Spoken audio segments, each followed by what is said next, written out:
Hi everybody, welcome to my channel Ajar Studies. I hope you all guys are studying for your judiciary exams because इस 2023 के अंदर आपके mostly सारे exams आ जाएंगे. Gujarat judiciary भी आएगा, राजस्थान जुडिशल सर्विसेज भी आने वाला है और JLO APP इन सब की वैकेंसीज अनाउंस होंगी. प्लस नेट के जो फॉर्म अभी निकले हैं, आप नेट के फॉर्म भी का भी एग्ज़ाम होगा. सेट के फॉर्म भी निकले हैं, तो इस ईयर में बहुत सारी वैकेंसीज आने वाली है. So it's important for you to study. ठीक है, आप अपनी पढ़ाई अच्छे से करते रहें. एंड पढ़ाई से डील करें तो हम डोमेस्टिक वायलेंस एक्ट डिस्कस कर रहे थे, जिसमें मैंने आपसे सेक्शन 7 तक डील कर लिया था. ठीक है, और आपके लिए एक प्लेलिस्ट क्रिएट कर दी गई है. प्रोबेशन ऑफ ऑफेंडर्स एक्ट की भी प्लेलिस्ट है, तो आप उसे डिस्क्रिप्शन बॉक्स में आपको मिल जाएगी. आज हम लेक्चर 4 डील कर रहे हैं डोमेस्टिक वायलेंस एक्ट का. इसमें हम सेक्शन 8 लेंगे. 8 to 11 हम डिस्कस करेंगे. ठीक है, सेक्शन 8 जो है बेसिकली आपका अपॉइंटमेंट ऑफ प्रोटेक्शन ऑफिसर्स की बात करता है. प्रोटेक्शन ऑफिसर्स जो है उनके अपॉइंटमेंट के लिए स्टेट गवर्नमेंट नोटिफिकेशन बनाएगी. So I am reading this for you. यहाँ पे सबसेक्शन 1 बोल रहा है, the state government shall by notification appoint such number of protection officers in each district as it may consider necessary, and shall also notify the area or areas within which a protection officer shall exercise the powers and perform the duties conferred on him by or under this act. State government notification के through इनको appoint करेगी. Protection officer basically आपकी एक female officer होती है. ठीक है, और हर डिस्ट्रिक्ट की जो प्रोटेक्शन ऑफिसर अलग होगी, और स्टेट गवर्नमेंट ये भी बताएगी, नोटिफाई भी करेगी कि कौन से एरिया में प्रोटेक्शन ऑफिसर को अपॉइंट करना है और वो क्या क्या ड्यूटीज और पावर्स उनकी होंगी. ठीक है, subsection 2 says the protection officer shall as far as possible be women. मैंने आपको पहले की वीडियोस में भी बताया था कि प्रोटेक्शन ऑफिसर बेसिकली साथिन होती है, एक लेडी ऑफिसर होती है. ठीक है, and shall possess such qualifications and experience as may be prescribe. तो जो भी क्वालिफिकेशंस और एक्सपीरियंस उसको चाहिए वो स्टेट गवर्नमेंट प्रेस्क्राइब करेगा. Subsection 3 mentions the terms and conditions of service of the protection officer and the other officers subordinate to him shall be such as may be prescribe. जितने भी term और जो भी conditions protection officer के लिए होंगी, यानी उनका टाइम पीरियड कब तक होगा, कितने टाइम के लिए वो अपॉइंट होंगी, ठीक है, और उसके अंडर कौन कौन से ऑफिसर्स होंगे, उन सब के लिए state government rules and guidelines बनाएगी. I hope this section is clear to you. Section 9 is duties and functions of the protection officer. Protection officer की क्या ड्यूटीज होंगी वो हम डिस्कस करने वाले हैं. तो ये जो आपका क्वेश्चन है ये मेंस पॉइंट ऑफ व्यू से इंपॉर्टेंट हो जाता है. ये 3 to 4 मार्क्स का जो भी क्वेश्चन आपका बनता है छोटा, उसमें आपके लिए इम्पॉर्टेंट होता है ये. ठीक है, और ये इस पे क्वेश्चन बन सकता है. So I'm reading this for you. It shall be the duty of the protection officer to assist the magistrate in the discharge of his functions under this act. कि जिस भी मजिस्ट्रेट के पास ये एप्लीकेशन लगाई जाएगी, यानी सेक्शन 12 के अंदर एप्लीकेशन टू मजिस्ट्रेट लगेगी, तो प्रोटेक्शन ऑफिसर का ये काम है कि भाई मजिस्ट्रेट को उसके फंक्शंस में हेल्प करे, उसके प्रॉपर जो फंक्शंस मजिस्ट्रेट करेगा और उनको बताए कि डोमेस्टिक वायलेंस हुआ है, किस जगह हुआ है. ठीक है, सारी डिटेल्स उनको दे. क्लॉज बी आपका ये कह रहा है, to make a domestic incident report to the magistrate in such form and in such manner as may be prescribed upon receipt of a complaint of domestic violence, and forward copies thereof to the police officer in charge of the police station within the local limits of whose jurisdiction domestic violence is alleged to have been committed, and to the service providers in that area. Clause भी ये कह रहा है कि जो भी protection officer है वो एक डोमेस्टिक इंसिडेंट रिपोर्ट प्रिपेयर करेगी और वो मजिस्ट्रेट को देगी. ठीक है, और जब भी डोमेस्टिक इंसिडेंट रिपोर्ट, मैंने आपको डेफिनेशंस में डिस्कस किया था कि जब भी कोई कंप्लेंट आएगी डोमेस्टिक वायलेंस की, उस रिगार्ड में डोमेस्टिक इंसिडेंट रिपोर्ट प्रिपेयर करी जाएगी. और इस डोमेस्टिक इंसिडेंट रिपोर्ट की जो कॉपी है वो police officer in charge of the police station को भी दिया जाएगा, OIC ऑफ पुलिस स्टेशन. ठीक है, और सर्विस प्रोवाइडर्स को भी इनकी कॉपी दी जाएगी. सर्विस प्रोवाइडर्स कौन होते हैं वो हम सेक्शन 10 के अंदर डील करेंगे.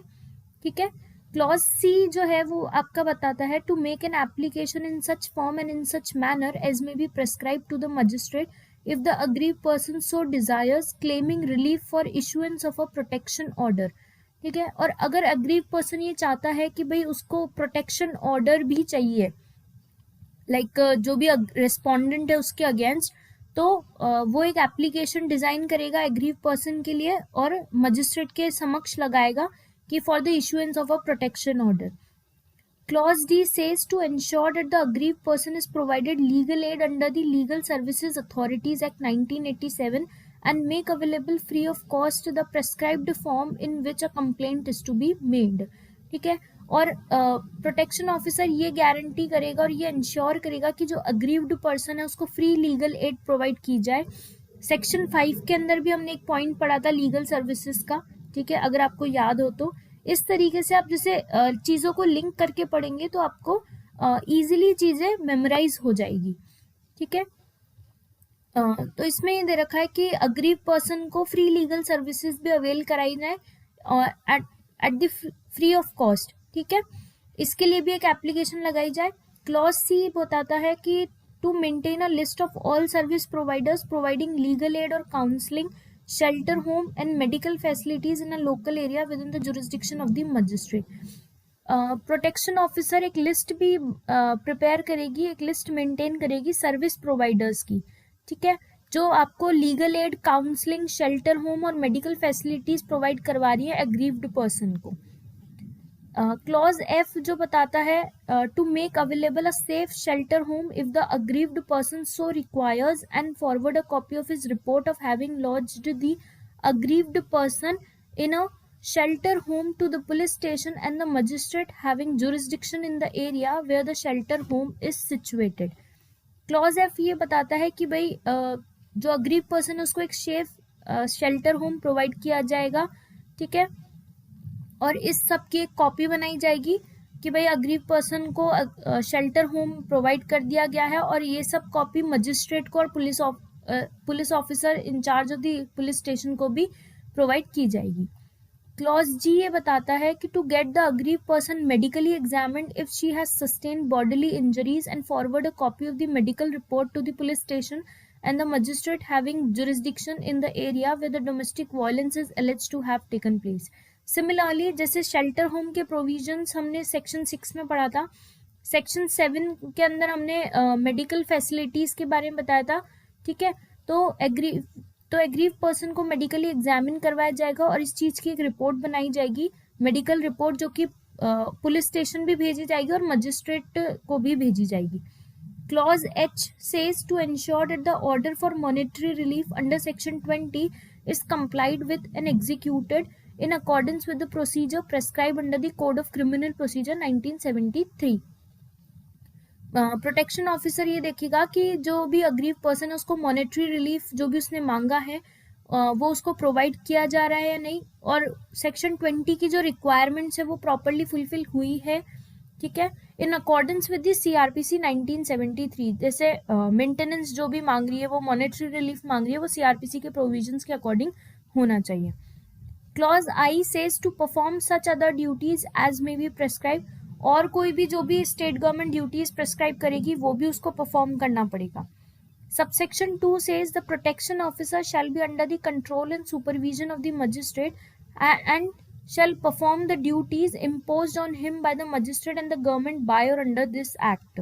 जो भी प्रोटेक्शन ऑफिसर है वो किसके कंट्रोल और सुपरविजन में होगा? मजिस्ट्रेट के होगा.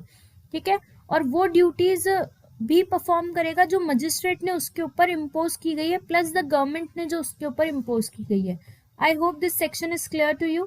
इसके पॉइंट्स आपको क्लॉज वाइज मेमोराइज करने हैं. ठीक है, सेक्शन 9 के अंदर जो हमने ड्यूटीज डिस्कस करी है ये इंपॉर्टेंट है आपकी मेंस पॉइंट ऑफ व्यू से. ठीक है, I hope this section is clear to you.